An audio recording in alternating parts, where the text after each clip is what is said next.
Al activar los datos móviles en el celular, que se pueden activar desde el panel de control de Android o desde la configuración en conexiones y redes móviles.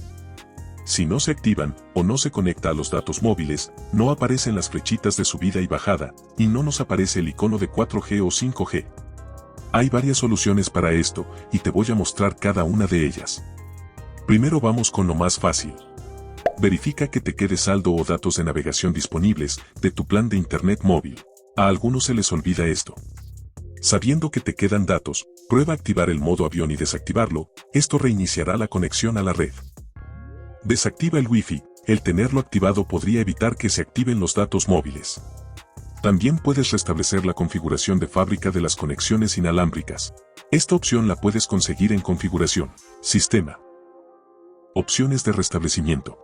Restablecer configuración de Wi-Fi, datos móviles y Bluetooth. Es importante no confundirse con borrar todos los datos que formatearía el teléfono. También puede estar en otro lugar la opción en configuración, como en más opciones de conectividad. Restablecer Wi-Fi, redes móviles y Bluetooth.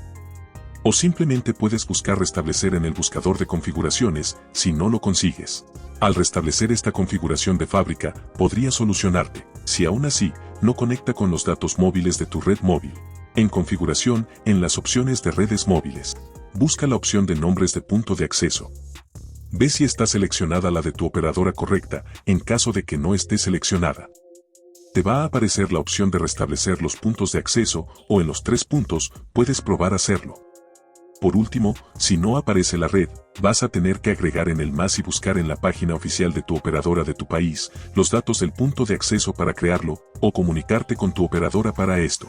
Estas son todas las posibles soluciones que conseguí y se me ocurren que pueden servirte. Que te vaya bien.